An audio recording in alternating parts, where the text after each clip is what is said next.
Vous êtes sur Africa 24. Merci de votre fidélité et de votre soutien. La présidentielle au Cameroun, c'est dans quelques mois. Les états-majors des partis politiques se bousculent déjà et les candidatures se font sentir.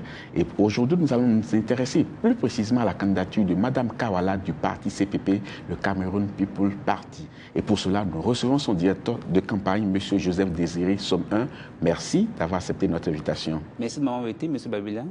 On va revenir sur la candidature de Mme Kawala. Qu'est-ce qui motive de manière concrète et de manière précise cette candidature?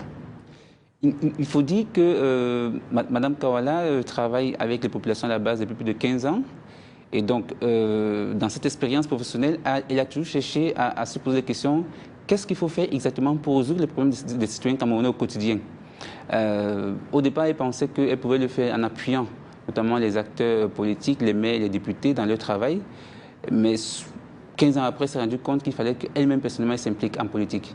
C'est comme ça que depuis 2007, elle a été candidate aux élections législatives, elle a été élue conseil municipal. Et puis en 2010, elle a dit, il faut que moi je porte cette voix, celle des Camerounais d'en bas, celle qu'on entend si peu. Ce qui frappe dans votre parti, c'est qu'il y a beaucoup de jeunes. Il y a beaucoup de jeunes, et vous-même, vous êtes jeune, vous avez moins de 30 ans. Une responsabilité de directeur de campagne pour quelqu'un qui n'a pas 30 ans, elle est énorme. Est-ce que vous vous rendez compte du rôle que vous avez à jouer pour porter loin cette candidate? On se rend compte des challenges qu'on a. Il faut dire que, effectivement, l'ensemble de l'équipe, pas moi seulement, l'ensemble de l'équipe est très jeune. Nous avons une moyenne d'âge de 27 ans dans cette équipe de campagne. Et nous sommes la génération du Cameroun d'aujourd'hui. Il faut savoir que plus de 70% des Camerounais ont moins de 30 ans. Donc nous sommes le Cameroun d'aujourd'hui. C'est pour ça que nous avons décidé que pour 2011, nous voulons construire ce Cameroun dont nous sommes les premiers propriétaires. Nous sommes conscients des challenges, mais nous pensons que nous en avons la capacité, nous en avons l'envie, nous en avons l'ambition. Parce que ce Cameroun, manifestement, les générations d'avant n'ont pas réussi à nous offrir ce qu'on veut. On veut de l'emploi, on veut pouvoir avoir un emploi qui nous permette de subvenir à nos besoins au quotidien. On veut avoir une scolarité qui nous garantisse ou bien qui nous prépare à l'employabilité. Et tout ça, on n'a pas ça. On a dit, si eux, ils ne peuvent pas nous l'offrir, alors nous, on s'engage en politique et on va se l'offrir nous-mêmes. Mais à vous entendre, on a comme l'impression que vous voulez bousculer les choses. Qu'est-ce que vous voulez bousculer concrètement? Les hommes, les habitudes, quoi concrètement? Le système. On a un système arriéré qui a été construit depuis les indépendances, qui n'est pas un système qui a été conçu pour rendre service aux populations. C'est-à-dire que toute notre bureaucratie, toute notre administration est conçue pour garantir des positions de rente à quelques individus. Et donc ça, il faut absolument briser ça. Il faut faire en sorte que notre administration publique, il faut faire en sorte que l'ensemble des politiques publiques qui sont mises en œuvre soient d'abord mises en direction des populations afin de satisfaire les besoins de base. Est-ce que vous vous rendez compte aujourd'hui qu'au Cameroun, on n'a pas des universités décentes? Vous allez dans un niveau 1 de faculté de sciences économiques, de faculté de droit, vous allez retrouver 3000 étudiants dans une salle qui n'est prévue que pour en contenir 500. Et encore, il faudrait qu'ils aient la chance qu'ils aient les professeurs qui viennent faire les cours. Donc, tout le système est complètement déraillé, est complètement pourri. Et donc, cela nous oblige à nous engager, à dire des choses.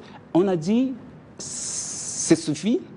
Le time is now, c'est notre slogan. Nous allons prendre le pouvoir et nous allons gouverner pour les populations camerounaises. Mais on dit généralement que la jeunesse est le fer de lance de tout pays, et ce n'est pas propre au Cameroun. Les quelques jeunes à qui on a donné la chance, à qui on a donné les responsabilités, ils n'ont pas autrement convaincu. Au contraire, ils ont fait pire que les aînés, ils sont versés dans un certain nombre de facilités. Est-ce qu'on ne peut pas craindre cela de votre côté aussi? Il ne s'agit pas ici de donner pouvoir aux jeunes, il s'agit de changer le système. La question, c'est que ceux qui sont garants de ce système-là ne sont pas très jeunes, ils ont plus de 70 ans, 60 ans pour la plupart. Mais la question fondamentale ici pour nous, ce n'est pas de faire en sorte que quelques jeunes puissent venir occuper quelques strapontins. Non, ce n'est pas ça la question. La question, c'est comment est-ce qu'on va transformer de manière profonde et durable ce système afin qu'on ait un système qui pense pour la population. Prenez le cas de l'emploi. Il faut par exemple dire aujourd'hui on le disait hier, il y a plus de 44% de la population camerounaise qui ne travaille pas. Et même pour qui n'ont pas accès à un emploi décent, vous voulez dire. Et même pour ceux qui travaillent, on a des chiffres qui parlent de sous-emploi de l'ordre de 70%. Donc il y a un vrai problème en la matière. Pourquoi on ne crée pas suffisamment de pépinières d'entreprises pour permettre à tous ceux qui ont la volonté de pouvoir créer leur entreprise d'apprendre dans ce domaine-là comment se faire? Pourquoi est-ce qu'on ne crée pas suffisamment de formations qui vont préparer les jeunes à toutes les opportunités que nous offre notre situation géopolitique et géostratégique. Mais il faut que je vous demande une chose bien précise. Quelle est la force de votre candidate? Quelle est la force de votre parti? Le fait que votre candidate soit une femme, le fait que cette candidate soit portée par des jeunes, c'est quoi votre force concrètement? Nous incarnons la rupture dont le pays a besoin. Nous incarnons la rupture autant par notre démarche politique, autant par notre projet politique, autant par la candidate qui porte ces deux choses-là. Nous avons une candidate qui a 46 ans. Nous avons une candidate qui est une femme. Nous avons une candidate qui a essentiellement travaillé dans le secteur privé, qui n'a donc pas les casseroles, l'État, la manière de penser d'une administration. Le fait d'être femme, c'est un atout? Oui.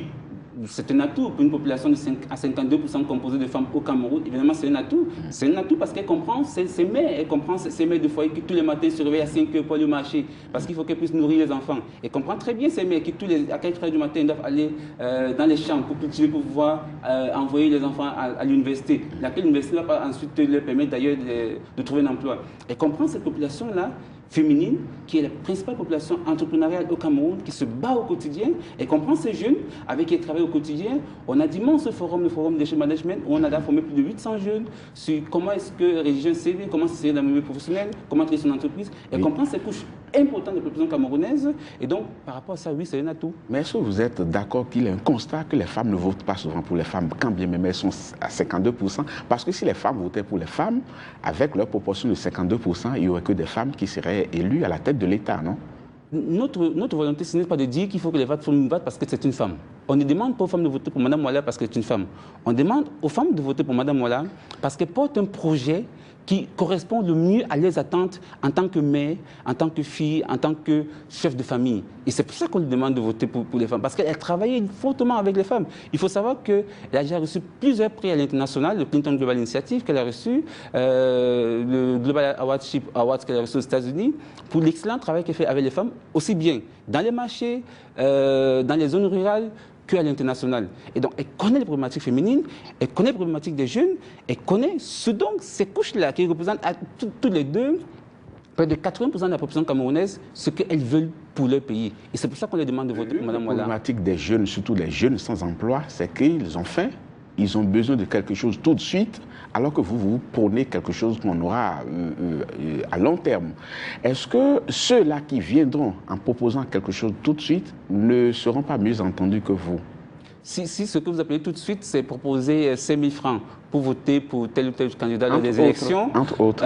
Nous dirons que ce ne serait pas très intelligent de le faire, parce qu'après avoir dépensé 5 000 francs dans la journée du dimanche des élections, après ils feront quoi? Il faut véritablement aujourd'hui donner le pouvoir à d'autres personnes qui veulent implanter un autre système au Cameroun, qui ont une autre façon de penser, qui ont un vrai souci, un vrai sens patriotique, un vrai sens du devoir. Et nous l'avons. Nous l'avons parce que nos parcours démontrent que nous l'avons.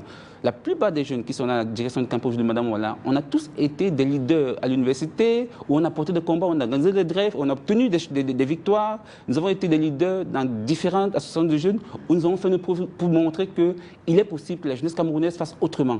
Et donc, ce qu'on demande simplement aujourd'hui, c'est que ce que nous avons réussi à faire dans l'ADEC, ce que nous avons réussi à faire dans UPSU, ce qu'on a réussi à faire dans d'autres syndicats étudiants, qu'on nous donne aujourd'hui l'opportunité de le faire au niveau de l'État simplement. Vous êtes jeune, vous portez une candidate qui est très jeune aussi, mais est-ce que le problème de l'inexpérience ne va pas se poser? Parce que ce n'est pas parce qu'on est sorti de plus belles écoles qu'on a appris à gérer un pays. C'est beaucoup plus important, non? Manifestement, les 30 ans d'expérience au pouvoir de certains ne leur donnent pas la compétence pour mieux gérer. Puisque sinon nous n'en serons pas là aujourd'hui avec des taux de chômage qu'on vient d'indiquer, à l'heure de 44%. Ce n'est pas pertinent comme... nous ne considérons pas que ce soit pertinent comme... on a parmi les meilleurs chefs d'État que le monde entier a eu, de John F. Kennedy à Tony Blair, beaucoup d'entre eux n'avaient pas 50 ans lorsqu'ils prenaient les rênes des nations les plus puissantes du monde. Donc aujourd'hui, on ne peut pas nous opposer à l'inexpérience de la candidate. 15 ans de travail avec le terrain, avec les vrais problèmes des Camerounais, avec les vraies solutions à ces problèmes-là, nous ne considérons pas que le candidat soit sérieux. La chose la plus importante, c'est de rallier les jeunes Camerounais à votre cause, sinon les Camerounais en général, parce qu'après tout, c'est eux qui mettront le bulletin dans l'urne. Alors, quelle est votre stratégie en tant que directeur de campagne? Alors, notre stratégie est très simple. Nous, on a une approche grassroots. On va vers les gens, on va vers les populations. Madame Mouala sera à Yaoundé aujourd'hui après avoir passé 10 jours dans le Nord et pas seulement dans les grandes villes, où elle rencontrait les cultivateurs de la sémerie, où elle rencontrait les cultivateurs de coton, où elle discutait avec eux des vrais problèmes, où on lui expliquait comment est-ce que les enfants meurent parce qu'ils souffrent encore de choléra au Cameroun, au XXIe siècle, comment est-ce qu'ils n'ont pas accès à des soins de santé élémentaires. Et ça, c'est notre démarche. Il faut aller vers les gens, il faut les écouter, il faut leur apporter les propositions. Ensuite, nous avons des équipes qui travaillent nuit et jour pour proposer aux Camerounais le projet social le meilleur, celui qui va répondre à leurs attentes prioritaires. Et ça, nous faisons ce travail-là. Donc nous sommes sur le terrain, nous utilisons l'ensemble des nouvelles technologies, évidemment, parce que nous sommes jeunes, Facebook et autres, Twitter, pour nous s'adresser à ces populations-là. Mais nous sommes tous les jours, à la base, à construire un vrai projet politique participatif avec l'ensemble des Camerounais. Dernière question dans cette émission. Quelle est la force réelle de votre candidate? Quels sont ses atouts réels dans l'échiquier politique? Elle n'est pas la seule femme, il y a d'autres femmes qui sont candidates aussi, il y a des hommes qui sont candidats. Dans tout cet ensemble-là, quand vous mesurez vos chances, qu'est-ce que vous vous dites? D'abord, il faut savoir que l'une des caractéristiques de ma candidate, c'est son intégrité morale, son sens du devoir, sa volonté d'apporter sa pierre à la construction de l'édifice national, sa volonté d'apporter de réelles solutions aux Camerounais. Elle aurait pu choisir avec son profil d'autres types de carrière qu'elle aurait moins de peine aujourd'hui. Je veux dire que... Mais il faudrait qu'il y ait une certaine originalité, hein, parce que ce que vous avez cité, l'intégrité, le dévouement, c'est ce que tout le monde chante. Hein. Tous les autres candidats aussi disent la même chose. Mais il va falloir avoir quelque chose qui vous différencie des autres. Une vraie expérience de terrain. Madame Mouala connaît aussi bien ce qui se passe dans le village Kidi du Mautnaga que ce qui se passe dans le village Akumba, parce qu'elle a travaillé longtemps avec les agriculteurs. Il y a des dizaines et des dizaines de coopératives agricoles avec lesquelles elle a travaillé directement. Elle travaille avec des milliers de jeunes dans différents programmes. On a organisé des salons de l'emploi. On a une vraie expérience de terrain, des vraies solutions qui marchent. Et tout ce que nous sommes en train de demander, c'est donnez-nous la possibilité de faire en sorte que ce qu'on a expérimenté et réussi à l'échelle locale, que nous puissions le mettre à l'échelle nationale. C'est ça notre préparation. Merci beaucoup. La candidature de Mme Kawala était au cœur de cette émission en recevant son directeur de campagne, M. Joseph Désiré Somme 1. Merci beaucoup d'avoir été des nôtres pour cette émission. C'est moi qui vous remercie. Quant à vous, chers téléspectateurs, nous arrivons au thème de cette émission. Merci beaucoup de l'avoir suivi. Nous vous donnons rendez-vous très bientôt pour un autre numéro. À bientôt.